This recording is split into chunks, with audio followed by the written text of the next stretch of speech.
Hi guys and welcome back to the channel Deepak Yadav Education. Welcome to the Daily Hindu News and Editorial Analysis of 27th of June 2024. तो guys आज तारीख 27 जून 2024 और है Thursday.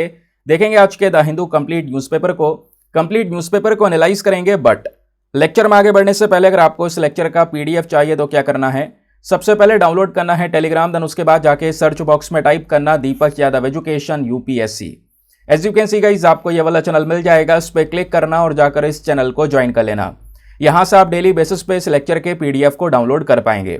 Now हमेशा की तरह हम लोग अपने लेक्चर को एक मैप के क्वेश्चन के साथ स्टार्ट करेंगे। तो आज आप सभी को मैप में जाकर देखना है साइपन आइलैंड को, कहाँ पर है एग्जैक्टली लोकेटेड, इसको अच्छे से मैप में देखना। देन उसके बाद आकर नीचे कॉमेंट सेक्शन में टाइप करना, जिससे कि आप लोग इसको लंबे समय तक याद रख पाओगे। साथ ही साथ एक क्वेश्चन सॉल्व करेंगे जो कि यूपीएससी पैटर्न के ऊपर बेस्ड है। डेली बेसिस पे हम यहाँ पर एक प्रैक्टिस क्वेश्चन को भी सॉल्व करते हैं। दोस्तों बहुत ही ज़्यादा इजी क्वेश्चन आपके सामने है। आज से कुछ दिनों पहले मैंने कोलार गोल्ड फील्ड्स के बारे में आपको पढ़ाया था, याद होगा। तो केजीएफ कौन से राज्य में लोकेटेड है आपने ये बताना है। Option number A Andhra Pradesh, B Maharashtra, C Karnataka या फिर डी झारखंड। तो इसका सही आंसर सभी को नीचे कॉमेंट सेक्शन में देना है। एटलीस्ट सभी को उसमें पार्टिसिपेट करना है, जैसा मैं आप लोगों से डेली बेसिस पे बोलता हूँ। बाय द वे इसका जो करेक्ट आंसर है वो मैंने आपको टेलीग्राम पर प्रोवाइड करवा दिया है, वहां से भी आप इसको चेकआउट कर सकते हैं। और अगर वहां पर आंसर नहीं मिलता है तो भी कोई परेशान होने की ज़रूरत नहीं है, क्योंकि वीडियो के लास्ट में इसके करेक्ट आंसर का डिस्कशन हम लोग करेंगे।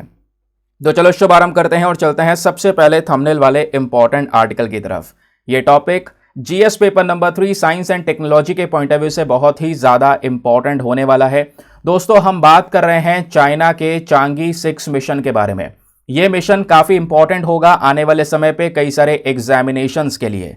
तो इस मिशन को चाइना ने लॉन्च किया था चांद के ऊपर, और मकसद ये था कि चांद पे से कुछ सैंपल्स को इकट्ठा करके वापस पृथ्वी पर लेकर आया जा सके, जिसमें चाइना सक्सेसफुल रहा। ये कुछ फोटोज आप देख पा रहे होंगे दोस्तों, ये चांगी 6 मिशन की हैं कि ये चांद पर गया और कुछ सैंपल्स को लेकर आया है वापस पृथ्वी पर। अब इन सैंपल से हम करने क्या वाले हैं उसके बारे में भी यहाँ पे डिस्कशन किया गया है। लेकिन उससे पहले एग्जाम के लिए कुछ फैक्ट्स पता होने बहुत ही ज़्यादा ज़रूरी हैं। जैसे सबसे पहले जो ये चांगी 6 है, ये चाइना का इंपॉर्टेंट मिशन है। इस मिशन का मेन जो एम है वो क्या है, चंद्रमा के एक ऐसे साइड पर जाना जहाँ पर जाना बहुत ही ज़्यादा मुश्किल है। एक ऐसा एरिया जहाँ पे बिल्कुल कह सकते हैं बहुत ही ज़्यादा रिमोटनेस नज़र आती है। वहाँ पे बहुत ज़्यादा गड्ढे भी हैं, फ्लैट एरिया सही तरीके से आपको मिलेगा भी नहीं, यानी वहाँ पर अपना मिशन लॉन्च कर पाना काफ़ी डिफ़िकल्ट माना जाएगा। तो उस पर्टिकुलर साइड से चाइना सैंपल्स को इकट्ठा करके वापस पृथ्वी पर लेकर आया है। ध्यान रखिएगा, इस वजह से ये काफ़ी ज़्यादा न्यूज़ में है। अब इस मिशन के बारे में कुछ स्पेसिफिक डिटेल्स भी हैं कि जो ये चांगी 6 है इसको लॉन्च किया गया था चांद के साउथ पोल पर। स्पेशली एक बेसिन है एतकन बेसिन, जो कि यहाँ पर बताया जाता है चांद के ऊपर में एक काफ़ी ज़्यादा बड़े साइज़ का और बहुत ही पुराना बेसिन आपको नज़र आएगा। तो ये जो साइट है ये काफ़ी इंपॉर्टेंट भी है अपने जियोलॉजिकल फीचर्स की वजह से, ज्योग्राफी की वजह से। अभी आगे मैं आपको बताऊंगा इसके बारे में। तो इस वजह से इसी साइट पर जाना बेहतर समझा गया। अब बात यह है कि जो ये चांगी 6 मिशन चाइना ने लॉन्च किया था, इसमें क्या क्या चीज़ें थी। इस मिशन में एक ऑर्बिटर था, एक लैंडर था और साथ ही साथ में एक व्हीकल, और इसके साथ साथ एक रिटर्न कैप्सूल। ये कुछ चीज़ें यहाँ पर इन्होंने अपने इस मिशन में मिलाकर इस मिशन को लॉन्च किया था। अब यहाँ पे ऑर्बिटर का मेन मकसद क्या है, ऑर्बिटर का मेन जो एम है वो है चांद को ऑर्बिट करते रहना, और ऑर्बिटर यहाँ पर चांद को ऑर्बिट कर रहा है अभी भी। जबकि जो लैंडर है, नाम से पता चल रहा है इसका काम क्या होगा, चांद पर जाकर लैंड करना, मून के सरफेस को, उसकी सतह को टच करना और उसमें से कुछ सैंपल्स इकट्ठे करना, कलेक्ट करना। आप कहोगे सैंपल्स कैसे इकट्ठे किए जाएंगे, तो सैंपल कलेक्शन के लिए दोस्तों उसी लैंडर के अंदर में एक रोबोटिक आर्म लगा रखा है, एक हाथ रोबोटिक आर्म। तो वो रोबोटिक आर्म क्या करेगा, सीधा सतह में यानी कि चांद के सतह में ड्रिल करेगा और ड्रिल करके कुछ सैंपल्स को कलेक्ट करेगा। कलेक्ट करने के बाद में उसको इकट्ठा करेगा और वापस पृथ्वी पर लेकर आएगा। तो चांगी 6 का मिशन प्रोफाइल कुछ इस प्रकार से नजर आया। ये जो पॉइंट आपको दिख रहा है, जो मैंने गोला बनाया है, ये वो साइट है जहां से चाइना ने इस मिशन को लॉन्च किया था। तो ये रॉकेट इस तरीके से गया, एक चक्कर मारा और सीधा यहां पर चांद की साइड में गया। देन उसके बाद में इसने इस तरीके से मून को कवर किया। अब मैं ये वाला जो गोला बना रहा हूं, ये वो साइट है जहां पर चांद के ऊपर में चाइना का ये मिशन लैंड किया। लैंड करने के बाद दोस्तों सैंपल्स इकट्ठे हुए और वापस से यहां पर ये चक्कर मार के आता है और इस तरीके से इसका दूसरा रूट रहा और घूमकर अब जो मैं ये गोला बना रहा हूं, ये वो साइट है जहां पर ये वापस से रिटर्न होके लैंड किया है चाइना में, स्पेशली इनर मंगोलिया वाले रीजन में। सैंपल्स लेके ये वापस इस वाले रीजन पर आया है। ठीक है, ये बात क्लियर हो गई। इसके बारे में बेसिक डेटा आपको समझ में आ गया। अब दोस्तों चांद के ऊपर में इतना तेजी से बहुत सारे मिशंस लॉन्च हो रहे हैं। आपने देखा 2023 में भारत भी एक ऐसे रीजन पर पहुंचा, साउथ पोल पर पहुंचा और साउथ पोल पर पहुंचने वाला पहला देश बना, है ना। तो इस तरीके से काफी रेस लग चुकी है। 2023 में India, China, Japan, US, Russia सब ने अपने चांद के ऊपर मिशंस को लॉन्च करे। बताया जा रहा है इस रेस में साल 2030 तक लगभग 100 से ज्यादा मिशंस ऐसे होंगे जो सरकारी और प्राइवेट कंपनीज दोनों मिलकर चांद के ऊपर में धड़ाधड़ लॉन्च कर रही होंगी। और ये जो पूरा का पूरा डेटा है कि हाँ 100 से ज्यादा मिशंस हो चुके होंगे, ये डेटा आया है यूरोपियन स्पेस एजेंसी की साइट से कि ऐसा होगा। फिर बात ये भी बताई जा रही है कुछ कंट्रीज जैसे चाइना, यूएस, इनका मेन पर्पस ये भी है कि और ज्यादा एक्सटेंसिवली मिशंस को कंडक्ट किया जा सके। अभी ये दोनों देश फोकस कर रहे हैं कि चांद के ऊपर में 2030 तक अपने एस्ट्रोनॉट्स को उतारा जाए। अब भारत की लिस्ट में भी ये वाला जो मिशन है वो है। आपको पता है इंडिया का टारगेट है कि 2040 तक हम किसी भारतीय को चांद पर उतारेंगे, लेकिन वहीं पर चाइना, यूएस फोकस कर रहे हैं 2030 तक अपने एस्ट्रोनॉट्स को वहां पे उतारना। तो अभी चांगी 6 मिशन की जो सक्सेस है, ये बहुत ही ज्यादा इंपॉर्टेंट स्टेप यहां पे देखने को मिलेगा, जो अभी चाइना के थ्रू इस गोल को अचीव किया गया। और आगे भविष्य में कई सारे कंट्रीज के लिए भी दोस्तों यहां पर एक कह सकते हैं कि इंपॉर्टेंट एम देखने को मिलने वाला है। अब सवाल यह आएगा कि आखिरकार इसका हम करेंगे क्या? जो सैंपल्स लेकर आए हैं उन सैंपल्स का होगा क्या? दोस्तों जो सैंपल्स इकट्ठे हुए हैं उससे यहां पे बहुत सारी इंफॉर्मेशन हमको मिलेगी कि चांद का फॉर्मेशन कैसे हुआ, कैसे मून बना, मून के अंदर में किस किस चीजों का कॉम्पोजिशन है, किस किस चीज से मिलकर बना है। ऐसे बहुत सारे प्रश्न को कई उत्तर यहां पर मिल सकते हैं। समझ गए? क्लियर हो गया? तो चलिए आते हैं अगले आर्टिकल पर। अगला आर्टिकल बहुत ही ज्यादा इंपॉर्टेंट है। आज के द हिंदू न्यूज़पेपर में सबसे पहले फ्रंट पेज पर आपने ये वाला फोटो देखा होगा, उसके अलावा एक दो पेज छोड़ के बाद में एक आर्टिकल ये भी मिलेगा। तो जीएस पेपर नंबर 3 एनवायरमेंट के लिए काफी रेलिवेंट है। भारत का सबसे बड़ा लेओपार्ड सफारी ओपन हो रहा है बनेरघाट में। तो अभी ये न्यूज एग्जाम के लिए बहुत ज्यादा इंपॉर्टेंट रोल प्ले करेगी। चलिए अब दोस्तों यहां पर ये इंडिया का सबसे बड़ा लेपर्ड सफारी है। उससे ज्यादा इंपॉर्टेंट बात यह है कि ये साउथ इंडिया का पहला और देश का सबसे बड़ा लेपर्ड सफारी होने वाला है। ऐसे लेपर्ड सफारी हमारे पास में ऑलरेडी हैं, लेकिन हमारे पूरे देश का सबसे बड़ा लेपर्ड सफारी ये वाला होगा जो खोला जाएगा यहां पे। दूसरा साउथ इंडिया का पहला लेपर्ड सफारी होगा। ये दोनों ही बातें ध्यान रखनी जरूरी हैं, ऑप्शन में दे दी जाएंगी कंफ्यूजन क्रिएट करने के लिए, लेकिन अब यहां पर क्लैरिटी आपको मिल चुकी है। ठीक है, तो इसका उद्घाटन ऑलरेडी कर दिया गया है, ओपन कर दिया गया है। कहां पर? बनेरघाटा बायोलॉजिकल पार्क में। जो हमारी सेंट्रल जू अथॉरिटी है, इनके अकॉर्डिंग अगर हम बात करेंगे तो बताया जा रहा है लगभग 20 हेक्टेयर्स का ये एरिया है जिसको पूरी तरह से बाउंड्री से कह सकते हो अलग कर दिया गया है इस सफारी को बनाने के लिए। 8 लेपर्ड्स ऐसे हैं जिनको यहां पे रिलीज किया गया है इस सफारी में, इस ओपन फॉरेस्ट एरिया में। जो हमारे अलग अलग जो ऑफिशियल्स हैं उन ऑफिशियल्स के अकॉर्डिंग बताया जा रहा है ये जो बनेरघाटा जगह है दोस्तों, ये स्पेशली बेंगलुरु में है और यहां पर अच्छी खासी पॉपुलेशन ऑलरेडी आपको देखने को मिलेगी फ्री रेंजिंग लेपर्ड्स की। लेपर्ड का साइंटिफिक नेम होता है पैंथेरा पार्डस। अभी मैं इसके बारे में डिटेल्स शेयर करूंगा। तो एक इंपॉर्टेंट एरिया ऑलरेडी है। अब जो ये पूरा सफारी क्रिएट किया गया इनके लिए, इस पूरे फैसिलिटी को दोस्तों यहां पे 4.5 करोड़ रुपीस खर्चने के बाद में बनाया गया है। इतना रुपया लगा है इस पूरे सफारी को तैयार करने के लिए। अब यहाँ पे लोग जा सकेंगे घूमने के लिए, देखने के लिए, टूरिज्म भी यहाँ पर बढ़ता हुआ नजर आएगा। ऐसा हमको यहाँ पे नजर आने वाला है। ऑफिशियल्स ने यहाँ पर ऐड किया है कि ये जो पार्क है इसमें बहुत सारा आने वाले समय पर इकोनॉमी जनरेशन होने वाला है। क्यों? क्योंकि यहाँ पर जो लेपर्ड्स होंगे उनको देखने के लिए जो विजिटर्स हैं वो यहाँ पर आएंगे, इन बिग कैट्स के बारे में समझने के लिए, लर्न करने के लिए यहाँ पर आएंगे। ठीक है, तो वो भी हमको देखने को मिल रहा है। तो सबसे पहला पॉइंट, इस आर्टिकल से अगर कोई एग्जाम के लिए क्वेश्चन बन सकता है वो क्या बन सकता है कि इसके बारे में पता होना चाहिए हमारे देश का सबसे बड़ा लेपर्ड सफारी पार्क कहाँ पे खुला है, तो वो बेंगलुरु के अंदर बनेरघट्टा में खुला है। ठीक है, ये बात पता होनी चाहिए। दूसरा, साउथ इंडिया का ये पहला लेपर्ड सफारी पार्क है और दुनिया कह रहा हूँ, भारत का सबसे बड़ा है। क्लियर। अब आते हैं थोड़े बेसिक फैक्ट्स के ऊपर में। ये तो चलो बातें होती रहेंगी, ये हमारा न्यूज़ आर्टिकल है, ये तो आप सब जगह पढ़ोगे भी। एग्जाम में कुछ क्वेश्चंस अगर बनेंगे तो लेपर्ड से रिलेटेड बन सकते हैं। इसी साल की बात है, आज से 2-3 महीनों पहले मैंने एक और आर्टिकल कवर किया था, द हिंदू का ही था, जहां पे मेंशन किया गया था कि लेपर्ड का नंबर हमारे देश में बड़ा भी है। साल 2018 से 2022 के बीच में अगर हम देखेंगे तो 8% से इनकी संख्या बढ़ी भी है दोस्तों। तो आइए पहले जानते हैं इनके बारे में कुछ तथ्य। सबसे पहले साइंटिफिक नेम क्या है बता ही चुका हूं, पैंथेरा पार्डस इनका साइंटिफिक नेम है। अब दोस्तों यहां पे लेपर्ड जो है बिग कैट की स्पीशी है। आपको पता है जो बिल्लियों की स्पीशी है जैसे कैट है, उसी में यहां पर एक स्पीशी आती है बिग कैट। अब बिग कैट में आपका टाइगर, लायन, जैगुआर, लेपर्ड, ये सब यहां पर बिग कैट की स्पीशीज होती हैं। स्नो लेपर्ड भी यहां पर इसमें आएगा। ठीक है, अब ये जाने जाते हैं अपने एडेप्टेशन के लिए, अलग अलग हैबिटेट्स को अलग अलग जगह में यहां पर ये आराम से उस एरिया को अपने लिए अडेप्ट कर लेते हैं। उसके अलावा दोस्तों एक नॉकटर्नल एनिमल है, रात में ज़्यादा एक्टिव रहता है लेपर्ड, है ना, रात में ही सबसे ज़्यादा हंटिंग वगैरह करता है, शिकार करता है। छोटी छोटी जो स्पीशीज़ होती हैं हर्बीवोर्स की, यानी जो कह सकते हो घास खाने वाले जानवर हैं, है ना, तो जिसमें चीतल है, हॉक डियर है, तो इन तरीके के एनिमल्स को यहाँ पर मार के खाता है ये लेपर्ड।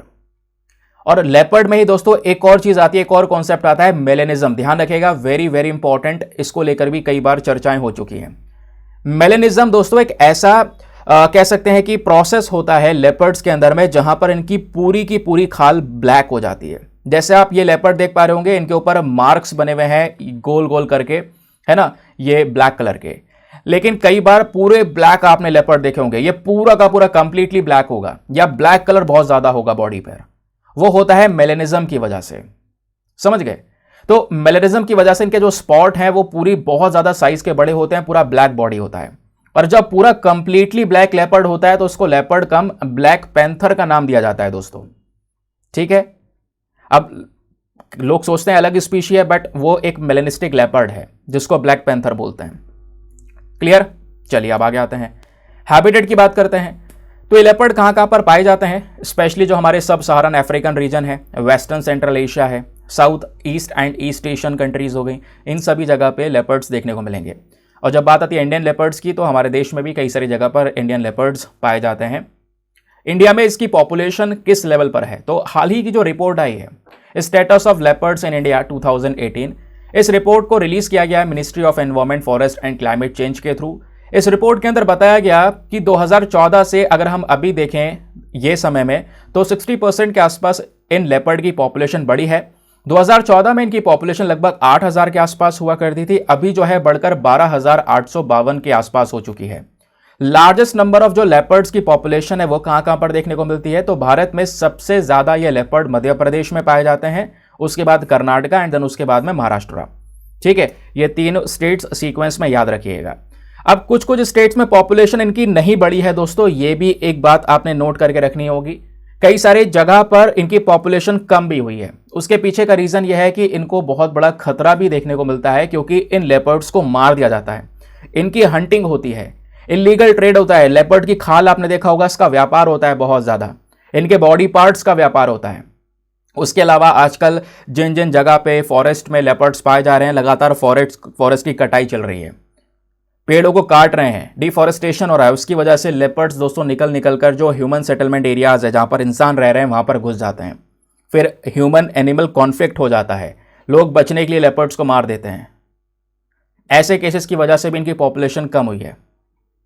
फिर बात आता है conservation status, very very important question यहां से बन सकता है। लेपर्ड को आईयूसीएन के अंदर में वल्नरेबल कैटेगरी में कवर किया गया है, ध्यान रखिएगा, इनकी पॉपुलेशन है खतरे में। साइट्स की जब बात करते हैं तो अपेंडिक्स 1 में कवर किया है, यानी कि जो व्यापार वगैरह है आप इनका इंटरनेशनल ट्रेड वो नहीं कर सकते, उस पर रिस्ट्रिक्शंस हैं। वाइल्ड लाइफ प्रोटेक्शन एक्ट 1972 में शेड्यूल 1 में कवर किया गया है, यानी हाई प्रोटेक्शन प्रोवाइड करवा रहा है कि आप शिकार नहीं कर सकते, शिकार करेंगे तो हाई पेनल्टीज को भी फेस करना पड़ सकता है। ठीक है, तो ये बात हो गई लेपर्ड की। अब आगे आते हैं। अब दोस्तों अगले आर्टिकल पर बढ़ने से पहले एक इंपॉर्टेंट इन्फॉर्मेशन, अगर आप लोग हमारे पेड ग्रुप्स को ज्वाइन करना चाहते हैं, आपके पास में बढ़िया मौका है इसको ज्वाइन करने का। यहाँ पर आपको डेली बेसिस पे करंट नोट्स के पीडीएफ वगैरह प्रोवाइड करवाए जाते हैं। फॉर एग्जांपल, जैसे आप लोगों ने देखा, हमने आर्टिकल डिस्कस किया, आर्टिकल के पीछे बहुत सारा डेटा पढ़ा, ऐसी लेपर्ड्स के बारे में पढ़ा, ऐसे और भी जितने भी अखबार के आर्टिकल हैं सबके पीछे प्रॉपर नोट्स आपको दोस्तों दिए जाते हैं। वो सभी डेटा आपको इस ग्रुप में एक पीडीएफ में कंपाइल करके दे दिया जाता है। एक ऐसा पीडीएफ आपको मिल जाता है जो प्रिंटेबल फॉर्म का होता है, जिसका प्रिंट आउट वगैरह आप निकलवा सकते हैं। दूसरी बात, एक ऐसा पीडीएफ मिल जाता है जो हिंदी और इंग्लिश दोनों भाषाओं में दिया जाता है। इस ग्रुप में दोस्तों आपका सारा करंट अफेयर का कंटेंट सिक्योर हो जाता है, यानी कि ग्रुप ज्वाइन कर रखा है, वीडियोस थॉरली फॉलो कर रहे हैं, तो आपको करंट अफेयर्स की ज़्यादा टेंशन लेने की ज़रूरत नहीं है। पहले भी कई सारे एग्जाम हो चुके हैं, उन सभी में वीडियो से क्वेश्चंस आ रहे हैं, आपके नोट्स भी तैयार हो रहे हैं, रेडीमेड प्रिंटेड नोट्स मिल रहे हैं, तो ज़्यादा आपको परेशानी पड़ेगी नहीं आपके करंट अफेयर्स के पोर्शन को कवर करने की। और दोस्तों, ग्रुप को ज्वाइन करने का जो फी पेमेंट है वो भी बहुत कुछ ज़्यादा नहीं है, just 499 for the lifetime access. जब तक आपका सिलेक्शन ना हो जाए तब तक आप 499 में ग्रुप को ज्वाइन करके रख सकते हैं। और ज्वाइन करने के लिए क्या करना है, व्हाट्सएप पर जाना, यहाँ पर आपको एक नंबर दिया गया है 8534873368। इस नंबर पर मैसेज कर देना कि हाँ I want to join this group. वहाँ पर आपको रिप्लाई मिलेगा, पेमेंट का प्रोसेस दिया जाएगा और उससे ज़्यादा इंपॉर्टेंट आपको डेमो वीडियो का लिंक भी मिलेगा। आप पूरे डेमो वीडियो को चेक कर सकते हैं, अच्छे से देख सकते हैं मुझे यहाँ पर क्या क्या फ़ायदे होंगे, और अपने आप को कंप्लीटली सेटिस्फाई करने के बाद में जाकर ये इन्वेस्टमेंट कर सकते हैं।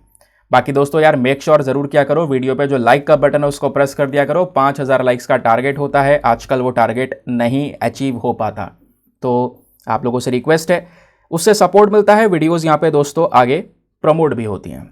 चलिए, अगला आर्टिकल भी इंपॉर्टेंट है आज के द हिंदू न्यूज़पेपर में। अब यार मैंने पेज नंबर नहीं लिखा है, बट ढूंढ लेना, किसी ना किसी पेज पर ये आर्टिकल प्रेजेंट है। लगभग शुरुआत वाले पेज में ही होगा, 3 या 4 पेज पे ही आपको ये देखने को मिलेगा। अभी आपने देखा रिसेंटली तमिलनाडु के अंदर में एक हूच ट्रेजेडी हमको नजर आई है। मैंने पढ़ाया है हूच ट्रेजेडी के बारे में।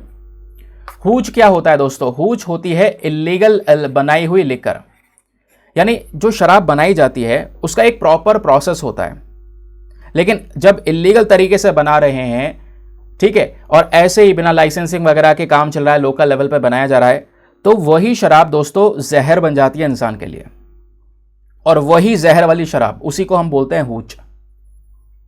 अब ये जो हूच है दोस्तों, इसका सेवन कई सारे लोग कर रहे हैं, और इसको पीने के बाद में उन लोगों की डेथ हो जाती है।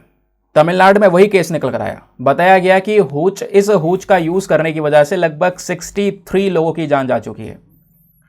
यह डेथ का नंबर 63 हो चुका है, जो अभी थोड़े समय पहले 30 था, फिर 45 हुआ, देन 63 हो चुका है।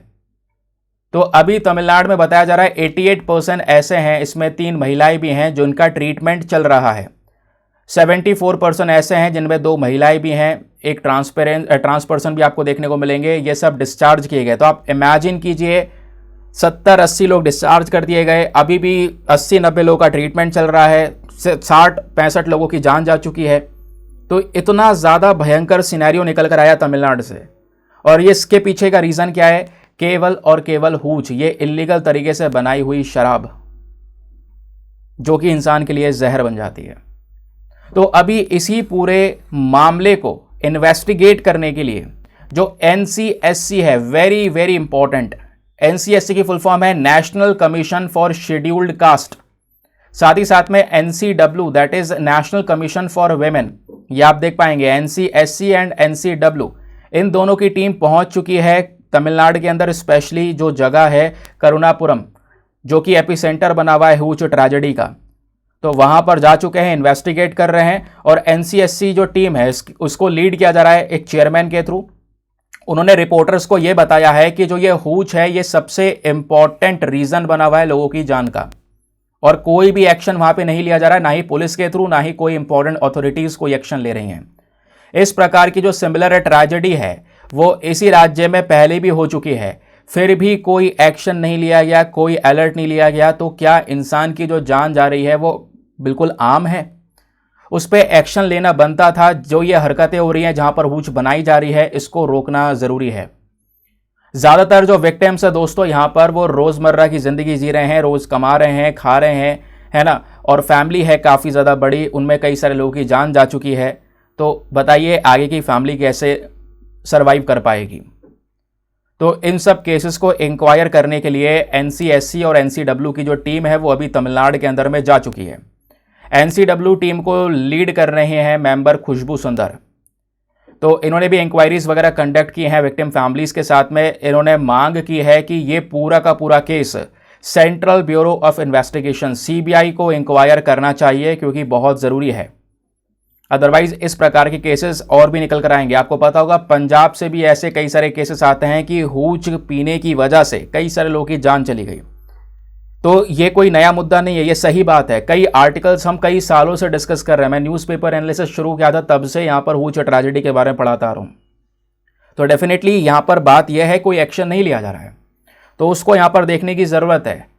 पुलिस के थ्रू एक्शंस या दूसरी जो इंपॉर्टेंट अथॉरिटीज़ उनके थ्रू एक्शन लेने की ज़रूरत है, ताकि इस हूच ट्रेजेडी को थोड़ा सा कंट्रोल किया जा सके, रोका जा सके।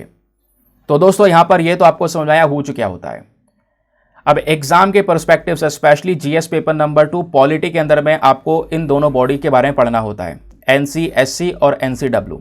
चलिए वहाँ पे जाने की ज़रूरत भी नहीं पड़ेगी, आपको मैं इतना सारा डिटेल्स यहीं पे प्रोवाइड करवा दूंगा, या जब बुक भी पढ़ोगे तो आपको बहुत ज़्यादा हेल्प होगी। ऑटोमेटिकली आपका स्टैटिक पोर्शन कवर हो रहा होगा करंट अफेयर्स का। तो ये जो national commission for schedule caste है, ये क्या है? ये बेसिकली हमारी एक कॉन्स्टिट्यूशनल बॉडी है। वेरी वेरी इंपॉर्टेंट, ये सवाल यूपीएससी पूछ चुका है कि ये बॉडी कॉन्स्टिट्यूशनल है या नहीं है। तो ध्यान रखिएगा, संवैधानिक है। संविधान में इस बॉडी की चर्चा हुई है, उसी का तो मतलब है कॉन्स्टिट्यूशनल बॉडी। इस बॉडी को बनाया गया है ministry of social justice and empowerment के अंडर में। तो ये मंत्रालय लीड करता है। और ध्यान रखिए हमारे भारतीय संविधान में, अब क्योंकि बात यह है कॉन्स्टिट्यूशनल बॉडी है, तो किसी ना किसी आर्टिकल में तो इसके बारे में मेंशन होगा, सही बात है। तो वो है आर्टिकल 338। आर्टिकल 338 के अंदर दोस्तों एनसीएससी के बारे में सभी चीजें मेंशन्ड हैं। वो आर्टिकल इस एनसीएससी को लेकर डील करता है। तो ये अनुसूचित जातियों के लिए राष्ट्रीय आयोग बनाया गया है। इसको इसलिए बनाया गया है ताकि जो शेड्यूल्ड कास्ट के लोग हैं दोस्तों, उनका एक्सप्लॉइटेशन ना हो सके, उनके साथ में डिस्क्रिमिनेशन ना हो सके, उनको प्रोटेक्शन देने के लिए यहां पर यह बॉडी बनाई गई। समझ गए? तो शेड्यूल कास्ट के जो लोग हैं उनके राइट्स हैं, सोशल राइट्स हैं, एजुकेशनल, इकोनॉमिकल, कल्चरल, है ना, स्पेशल प्रोविजंस वगैरह सब कुछ कॉन्स्टिट्यूशन में दिए गए हैं। इनके हर एक राइट्स को लेकर उन राइट्स की प्रोटेक्शन करना, इसी के लिए यहां पर यह बॉडी बनाई गई। इस बॉडी का इतिहास अगर हम देखते हैं तो पहला कमीशन जो आया था for schedule caste and schedule tribes, इसको बनाया गया था अगस्त 1978 में। ध्यान रखिए दोस्तों, अभी के समय पर हम क्या पढ़ते हैं? एनसीएससी, यानी ये कमीशन केवल शेड्यूल कास्ट के लिए है। स्टार्टिंग में जब इसको लाया गया था तो ये शेड्यूल कास्ट के साथ साथ शेड्यूल ट्राइब्स को भी कवर किया करता था। लेकिन होता यह है कि हमारे संविधान में अमेंडमेंट किया गया, संशोधन किया गया, और वो संशोधन था 89th, ठीक है, 89th संशोधन किया गया। और 89th एक्ट 2003 के तहत क्या हुआ, जो ये अलग अलग बॉडीज थी शेड्यूल कास्ट के लिए, यहां पर आप देख पाओगे शेड्यूल कास्ट, शेड्यूल ट्राइब्स के लिए यहां पर पहले जो एक बॉडी हुआ करती थी, इनको अलग कर दिया गया। इनको दो भाग में बांट दिया गया। शेड्यूल कास्ट के लिए अलग कमीशन बन गया और शेड्यूल ट्राइब्स के लिए अलग कमीशन बन गया। अभी जो न्यूज में है वो है शेड्यूल कास्ट वाला कमीशन, जिसके बारे में हम बातचीत कर रहे हैं। तो ये जो नया कमीशन बनाया गया, अब इनकी ड्यूटीज और फंक्शंस क्या हैं जरा ये भी डिस्कस कर लेते हैं। इनका मेन काम क्या है? जितने भी मैटर्स होते हैं, जहां पर भी बात आएगी शेड्यूल कास्ट के लोगों को प्रोटेक्शन प्रोवाइड करवाने की, उनसे संबंधित मैटर्स को इन्वेस्टिगेट करने की, तो वहां पर यह बॉडी आएगी दोस्तों, है ना। कोई कंप्लेंट्स ऐसी आ रही हैं कि शेड्यूल कास्ट के लोगों के जो राइट्स हैं, जो हक हैं, वो छीने जा रहे हैं, इनको प्रॉपर राइट्स नहीं दिए जा रहे हैं, तो उस मामले को भी इन्वेस्टिगेट किया जाता है। उस मामले के जो कंप्लेंट्स वगैरह हैं उसको भी इंक्वायर यही एनसीएससी करता है, ठीक है। उसके अलावा मान लो शेड्यूल कास्ट के लोगों के लिए, उनके डेवलपमेंट के लिए कोई पॉलिसी आ रही है या कोई चीज़ और मतलब प्रोग्रेस के लिए वर्क कर रहे हैं, तो वहाँ पर यह बॉडी एडवाइस देने का भी काम करती है। क्लियर? अब आगे आते हैं। क्वेश्चन यह है कि एनसीएससी का पावर क्या है, यानी इसका मेन रोल आपको क्या देखने को मिलेगा। तो ये जो दोस्तों यहां पर शेड्यूल कास्ट के लिए कमीशन बनाया गया है, इसकी पावर्स अगर आप देख पाएंगे तो सिविल कोड की तरह है। जैसे सिविल कोड के पास में पावर है, वैसे इसके पास में पावर है। इनके पास में पावर है, खुद से अपने प्रोसीजर्स को रेगुलेट कर सकते हैं।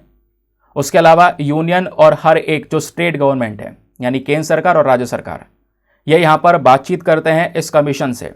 जब जब शेड्यूल कास्ट को लेकर कोई पॉलिसी बनाई जा रही होती है, कोई नया नीति लेकर आई जा रही होती है, तो उसमें इनसे यानी कि इसी एनसीएससी से डिस्कशंस यानी बातचीत की जाती हैं, ठीक है।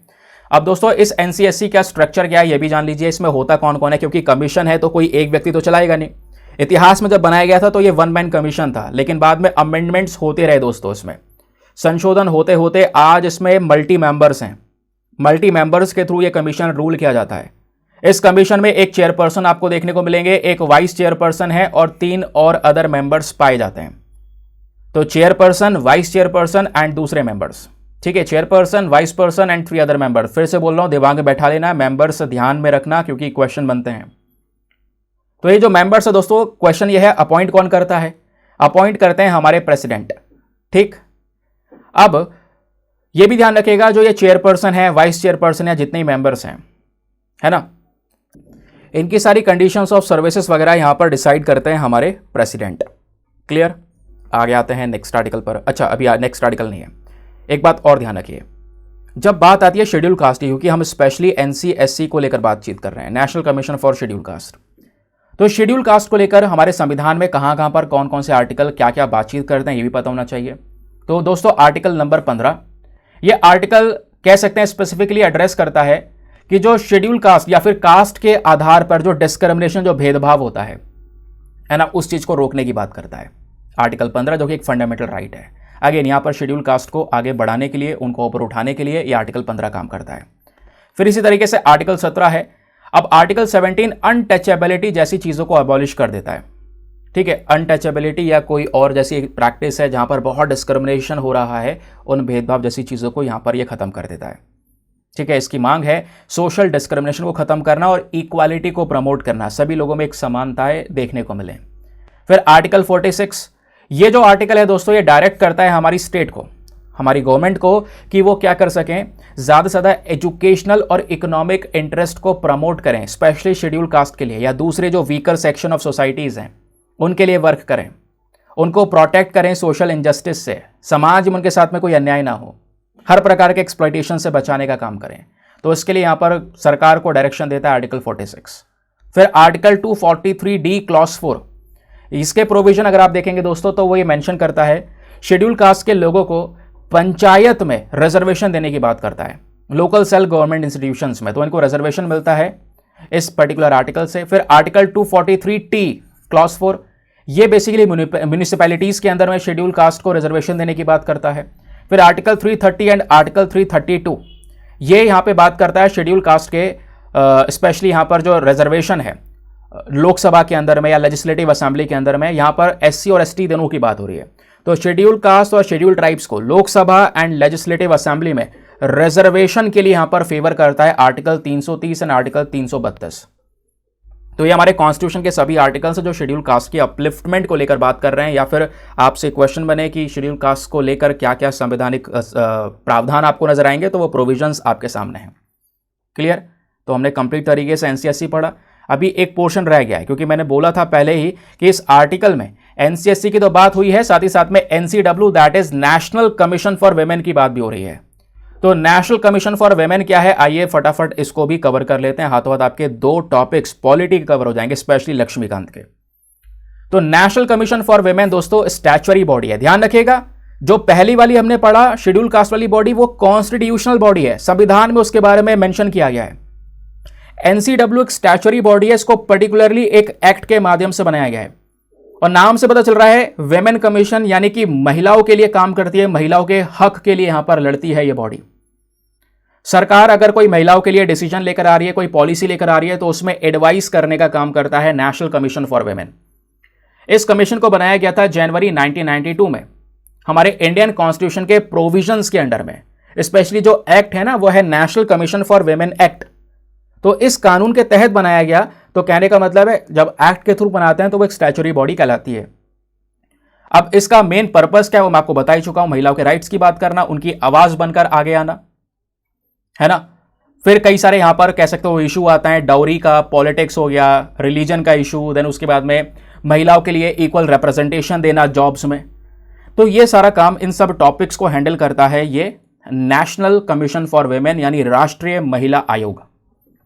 साथ ही साथ में एनसीडब्ल्यू के पास में कई सारी जो कंप्लेंट्स हैं वो सब ये रिसीव करता है वेमेन्स की साइड से, यानी कोई महिला, मान लो कोई विक्टिम है, उसके साथ में वो पीड़ित है, उसके साथ में कोई वायलेंस हुआ है, डिस्क्रिमिनेशन हुआ है, हैरेसमेंट हुआ है, उसके अधिकार छीने गए हैं, तो बेसिकली उस बेसिस पर वो अपने कंप्लेंट्स कर सकती है उस कंप्लेंट को इन्वेस्टिगेट करेगा, उस मामले को देखेगा ये एनसीडब्ल्यू।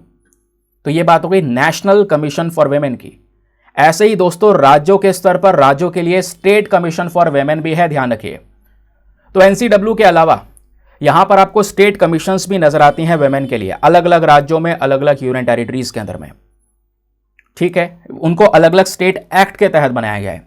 अब उन राज्य एंड यूनियन टेरिटरीज की आपको ये लिस्ट देखने को मिल जाएगी, जैसे आंध्र प्रदेश, असम, बिहार, छत्तीसगढ़, दिल्ली, गोवा, गुजरात, हरियाणा, हिमाचल प्रदेश, जम्मू कश्मीर, झारखंड, कर्नाटका, केरला, मध्य प्रदेश, महाराष्ट्र, मणिपुर, मेघालय, मिजोरम, नागालैंड, ओडिशा, पंजाब, राजस्थान, सिक्किम, तमिलनाडु, तेलंगाना, त्रिपुरा, उत्तर प्रदेश, उत्तराखंड एंड वेस्ट बंगाल।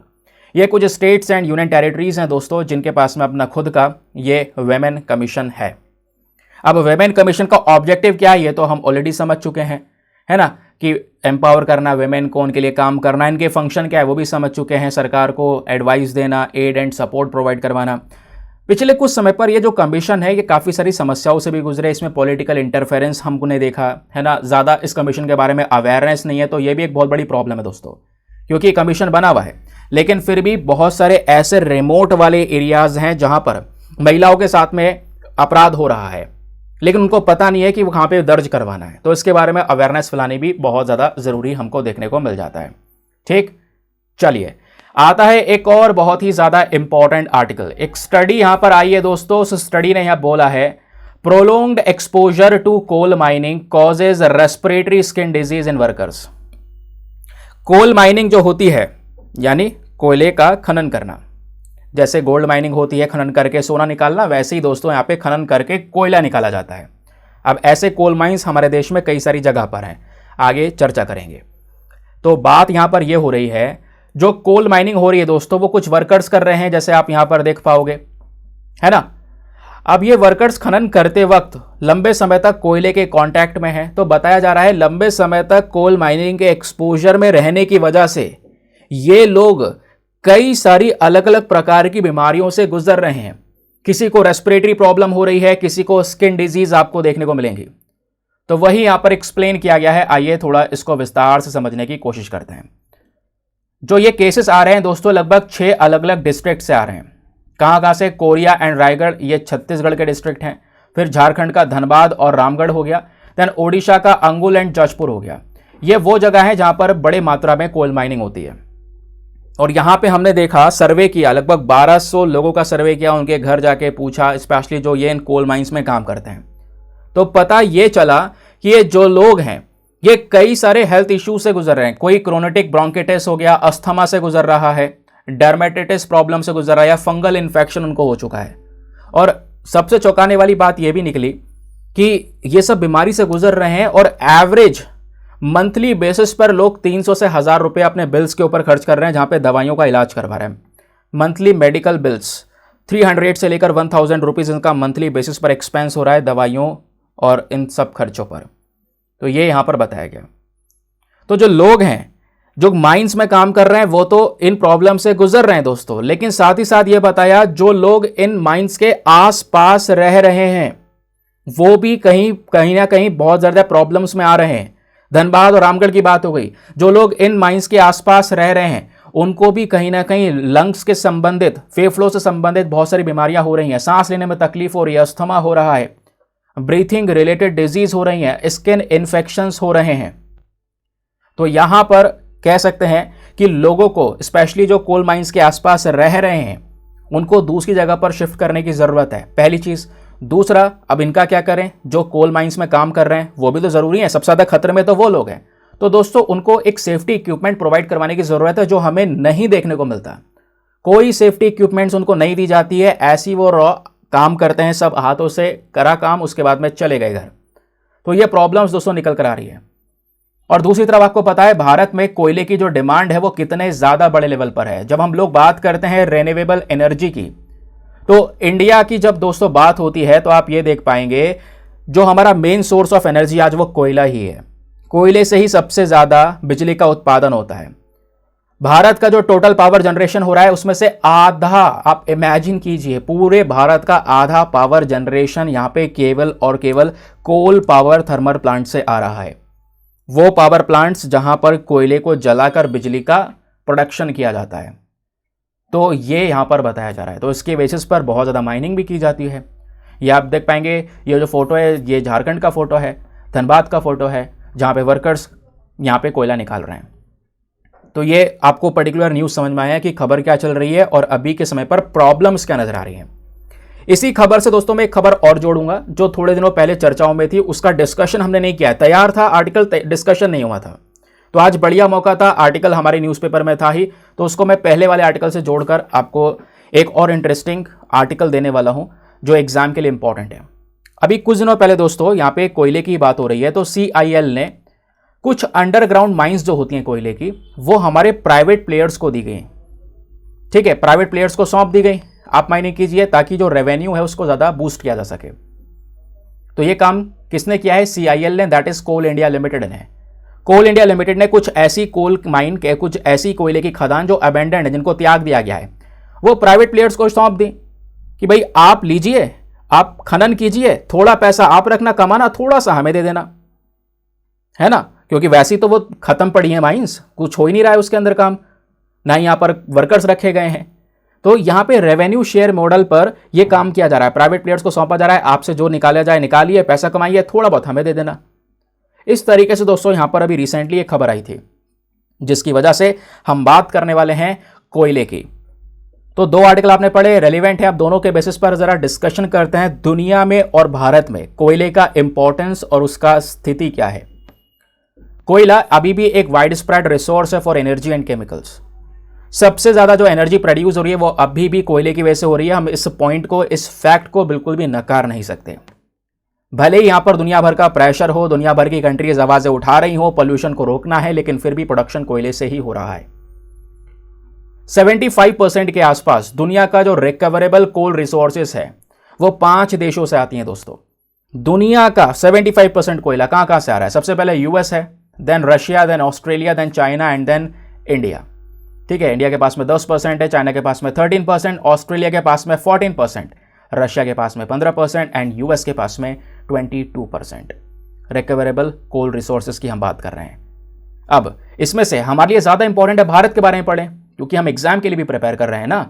तो इंडिया की कोल रिजर्व्स की जब बात आती है दोस्तों, तो भारत में जो कमर्शियल कोल माइनिंग है, जो खनन करना शुरू हुआ था, इस इंडस्ट्री की शुरुआत हुई थी 1774 में। 1774 से ही दोस्तों भारत में इस तरीके से कोल माइनिंग हो रही है।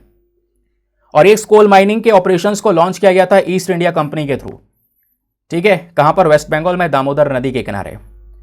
और अभी भी जो 70% भारत का कोल सप्लाई है वो कहां से आता है? पूरे भारत में जो कोल की सप्लाई हो रही है उसका 70% केवल और केवल कुछ स्टेट से आता है। जैसे नंबर 1 झारखंड, दूसरा है छत्तीसगढ़, तीसरा है उड़ीसा, चौथा है वेस्ट बंगाल और पांचवा है मध्य प्रदेश।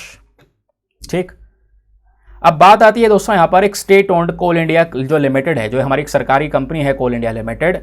इसके पास में सारे के सारे कोयले की खदानों का एक इंपॉर्टेंट कमांड है। तो कहने का मतलब एक वर्चुअल मोनोपोली है, सारी खदानें इसी कोल इंडिया लिमिटेड के अंदर में आती हैं। ठीक है, और ये सब मिलकर, ये सब खदानें 75% के आसपास जो कोयला है उसको प्रोड्यूस कर रही हैं, जो भारत के अलग अलग पावर स्टेशंस में जलाया जा रहा है, जिससे बिजली बनाई जा रही है। ये सब किसके अंडर में आ रहा है? CIL के अंडर में। इन्होंने तो अभी हाल ही में जो त्यागी हुई कोयले की खदान है वो प्राइवेट प्लेयर्स को दी हैं। अब इंडिया में दोस्तों यहाँ पे कोयला जो है अलग अलग प्रकार का पाया जाता है। 4 प्रकार के कोयले आपको भारत में देखने को मिलेंगे। और इसमें से बेस्ट कौन सा होता है? बेस्ट वही कोयला होता है जिसमें कार्बन कंटेंट ज्यादा होगा, क्योंकि आपको पहले ही बता चुका हूं, जिस कोयले में कार्बन ज्यादा है वो ज्यादा एनर्जी को प्रोड्यूस करेगा, लेकिन एनर्जी को प्रोड्यूस करने के साथ साथ उतना ही ज्यादा पोल्यूशन भी पैदा करेगा। अब दोस्तों यहाँ पे जब बात आती है टाइप्स ऑफ कोल की, तो यहाँ पे इस तरीके से आपको 4 टाइप्स देखने को मिलेंगे कोयले के। एक होता है एंथ्रेसाइट, इसमें 80 to 95% कार्बन कंटेंट होता है, तो इसमें एनर्जी ज्यादा मिलेगी, ऑब्वियस सी बात है, कार्बन ज्यादा है। ज्यादातर जम्मू कश्मीर में पाया जाता है। इसका यूज मेटलर्जिकल प्रोसेस में होता है, इंडस्ट्रियल यूजेस में होता है। फिर दूसरा प्रकार होता है बिटुमिनस कोल, इसके अंदर में 60 to 80% कार्बन कंटेंट होता है और एनर्जी कंटेंट अगेन अभी भी ज़्यादा है, क्योंकि 60 से 80% के आसपास कार्बन प्रेजेंट है। इलेक्ट्रिसिटी जनरेशन या स्टील बनाने के लिए इसका इस्तेमाल होता है। ये वाला कोयला झारखंड, वेस्ट बंगाल, ओडिशा, छत्तीसगढ़, मध्य प्रदेश में पाया जाता है। फिर आता है एक सब बिटुमिनस, इसमें 30 to 45% कार्बन होता है, तो इसका जो एनर्जी कंटेंट है वो मीडियम है, ज़्यादा बड़े लेवल पर एनर्जी देगा नहीं। इसका यूज़ भी इलेक्ट्रिसिटी बनाने में इस्तेमाल होता है। लोकेशंस असम और दूसरे रीजन्स में पाया जाता है। फिर बात आती है लिग्नाइट की। इसमें जो कार्बन है वो सबसे कम होता है, 25 to 35%, यानी कि एनर्जी भी सबसे कम देगा। इसका भी बिजली बनाने के लिए इस्तेमाल होता है, यानी एनर्जी कम देगा तो ज़्यादा मात्रा में कोयला जलाना पड़ेगा। और लिग्नाइट वाला कोयला भी अच्छी खासी जगह पे पाया जाता है, तमिलनाडु, राजस्थान, गुजरात, जम्मू कश्मीर में। तो ये फोटो ध्यान रखिएगा, अपने पास में डाउनलोड करके रखिएगा, इंपॉर्टेंट है। अब इंडिया में जो कोयला पाया जाता है वो 4 प्रकार का है, ये हमने समझ लिया। लेकिन उसमें एक समस्या है। समस्या यह है कि कोयले की क्वालिटी ज़्यादा बढ़िया नहीं होती है। कहोगे क्यों, हमारे पास में एंथ्रासाइट भी तो है। दोस्तों एंथ्रासाइट है तो इसमें कार्बन अच्छा है, लेकिन यहां पर यह बहुत कम से प्रोड्यूस होता है, यह बहुत कम मात्रा में आपको देखने को मिलेगा। तो इंडियन कोल जो जनरली आपको देखने को मिलेंगे, इनमें ऐश कंटेंट ज्यादा होता है, यानी राख राख ज्यादा है, कार्बन बहुत ज्यादा कम देखने को मिलेगा। फिर इसी के बेसिस पर यहां पर बात होती है इसके इंपैक्ट के बारे में। देखिए सिंपल सी बात है, इसमें ऐश कंटेंट ज्यादा है, यानी कि बस खाली राख ही राख है, तो इसकी वजह से जो इसकी कैलोरीफिक वैल्यू है वो यहां पर रिड्यूस हो जाती है। कहने का मतलब है ये ज्यादा बढ़िया क्वालिटी का कोयला नहीं है। बहुत सारा कोयला जला के थोड़ी सी एनर्जी मिलेगी और राख राख भी यहां पर पोल्यूशन देखने को मिलेगा। ठीक है, तो लो कैलोरीफिक वैल्यू यहां पर आपको देखने को मिलेगा। उसके अलावा इंपैक्ट इसका यही है कि जैसे मैंने बोला, ज्यादा कोयला चाहिए एनर्जी को प्रोड्यूस करने के लिए। और अगर वहीं पे हाई क्वालिटी का कोयला होता जिसमें कार्बन कंटेंट ज्यादा होता, तो सिंपल सी बात है, कम कोयले में उतनी एनर्जी हमको मिल रही होती, पोल्यूशन भी कंट्रोल हो रहा होगा। तो बात वही पड़ गई। फिर बात आती है लिमिटेड कोकिंग कोल की। एक और समस्या है, भारत में जो हाई क्वालिटी का कोकिंग कोल होता है उसकी भी कमी देखने को मिलेगी। यह कोकिंग कोल वो चीज है जिससे स्टील बनाई जाती है ना। इस चक्कर में हमें कोकिंग कोल को इंपोर्ट करना पड़ता है, तो कहीं ना कहीं फिर दूसरे कंट्रीज के ऊपर डिपेंडेंसी हमारी हो जाती है। फिर बात आती है एनवायरमेंटल कंसर्न्स की। एक और समस्या है कोयले को लेकर, जो कोल माइनिंग है, जैसे मैंने आपको बताया, जब खनन किया जाता है तो इससे वाटर पोल्यूशन भी हो रहा है, डिफॉरेस्टेशन भी हो रहा है, प्लस एयर पोल्यूशन भी हमको ज्यादा मात्रा में देखने को मिल रहा है, वायु प्रदूषण भी हो रहा है, और साथ ही साथ में हेल्थ इंप्लीकेशंस भी हो रहे हैं। जो लोग यहाँ पर कह सकते हो काम कर रहे हैं, आसपास रह रहे हैं, उनकी हेल्थ के साथ में भी कॉम्प्रोमाइज हो रहा है। फिर अब क्वेश्चन यह है कि सब बंद क्यों नहीं कर देते। बंद इसलिए नहीं कर सकते क्योंकि इंडिया का जो डिपेंडेंस है कोयले के ऊपर में वो बहुत ही ज्यादा बड़ा है। जैसे मैंने बोला, देश के अंदर जितना बिजली का उत्पादन हो रहा है उसका 70% अभी भी कोयले से ही आ रहा है। तो इंडिया की इलेक्ट्रिसिटी के रिक्वायरमेंट में बड़ा रोल है कोयले का। ठीक है, और दूसरी चीज, एक इजिली अवेलेबल सोर्स है, आराम से हर कहीं मिल जाता है, तो ऑब्वियस सी बात है इसको लेकर तो कोई ज्यादा इशू होते नहीं है। फटाफट लिया, जलाया और बिजली प्रोड्यूस करी। फिर यहां पे बात आती है, दूसरा एक और रीजन है India's developmental needs. International energy agency ने एक प्रेडिक्शन किया है, भविष्यवाणी करते हुए यह बोला है कि साल 2020 से लेकर 2040 के बीच में भारत को कहीं ना कहीं, भारत के पास में एक बड़ा ग्रोथ देखने को मिलेगा एनर्जी डिमांड में। यानी एनर्जी की डिमांड हमारे देश में बहुत ही ज्यादा होगी, तो उसको पूर्ति करने के लिए, उसको पूरा करने के लिए कोयला जलाना होगा। इसके लिए हमारे पास में कन्वेंशनल और रिन्यूएबल दोनों एनर्जी के सोर्सेस होने चाहिए। फिर एक और समस्या दिख रही है, सोर्स ऑफ एम्प्लॉयमेंट। लगभग 4 मिलियन लोग भारत में डायरेक्टली और इनडायरेक्टली कोल सेक्टर से एसोसिएटेड हैं, कोल सेक्टर में काम कर रहे हैं। तो आप ये इमेजिन कीजिए, अगर ये सेक्टर बंद होता है या इस इंडस्ट्री के ऊपर हम कंट्रोल करने की कोशिश करते हैं, तो आप 4 मिलियन लोगों के साथ में खिलवाड़ होने वाला है, रोजगार छिनने वाला है। फिर बात आती है source of revenue for the government. देखिए, जो कोल इंडिया लिमिटेड है ये अभी भी एक सबसे बड़ी कंपनी है खनन की, सबसे बड़ी कंपनी है कोल माइनिंग की पूरे वर्ल्ड में। इंडिया में ही नहीं, पूरे वर्ल्ड में। इंडिया में तो मोनोपोली है इसकी, सब कुछ इसी के हाथ में है। तो जो कोल सेक्टर है ये अभी भी एक मेजर सोर्स है रेवेन्यू का for states and the central government. तो केंद्र सरकार के लिए, राज्य सरकार के लिए, दोनों के लिए भरपूर मात्रा में पैसा यहां पर ये प्रोवाइड करवाती है, रेवेन्यू जनरेट करता है ये हमारा coal sector. Revenue sharing model मैंने आपको बताया, प्राइवेट प्लेयर्स को पकड़ा, प्राइवेट प्लेयर्स को थोड़ी बहुत जो त्यागी हुई खदानें हैं वो दे दी, तो अब वो प्रोडक्शन करेंगे, थोड़ा पैसा वो कमाएंगे, थोड़ा रेवेन्यू उनके साथ में शेयर कर देंगे, तो उस बेसिस पे ये काम होता है। क्लियर?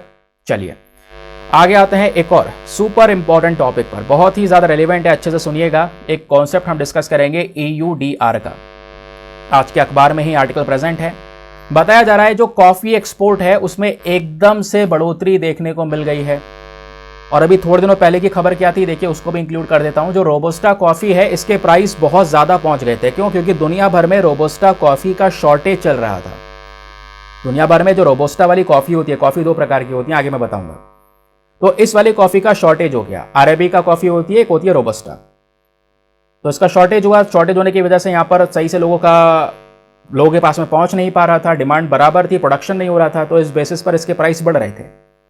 अब यहीं पर एक और खबर दोस्तों थोड़े दिनों बाद आ चुकी है, कॉफी का एक्सपोर्ट बढ़ रहा है।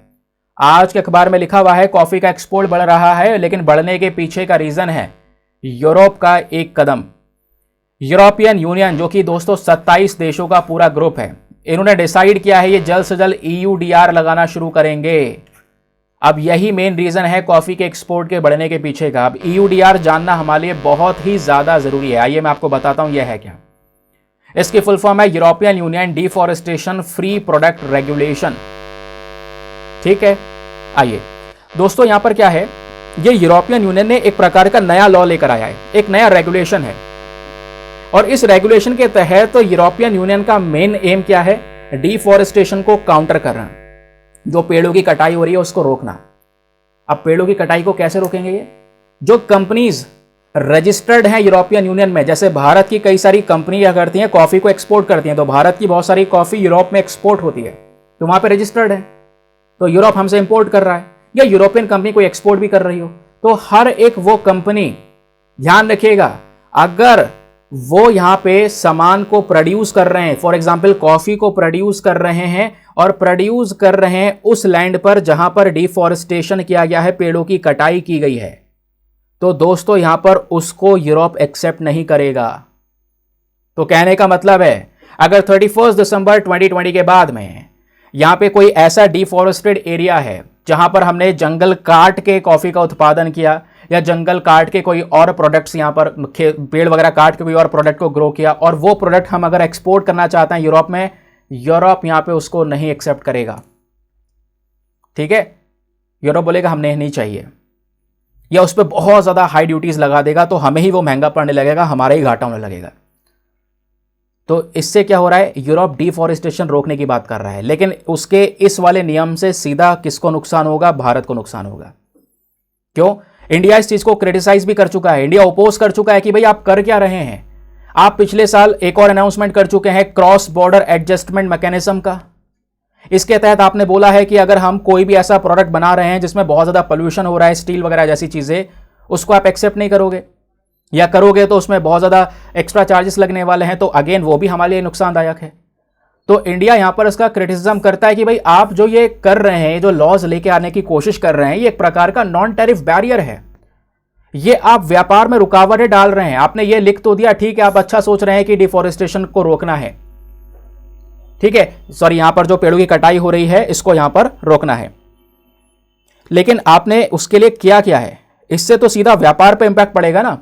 आपने ये बोल दिया, इंडिया अगर यहां पर कोई जगह पर खेती कर रहा है जहां पर पेड़ काटे गए हैं 31 दिसंबर 2020 के बाद में, तो वहां पे आप अगर उगाई हुई कॉफी एक्सेप्ट नहीं करेंगे।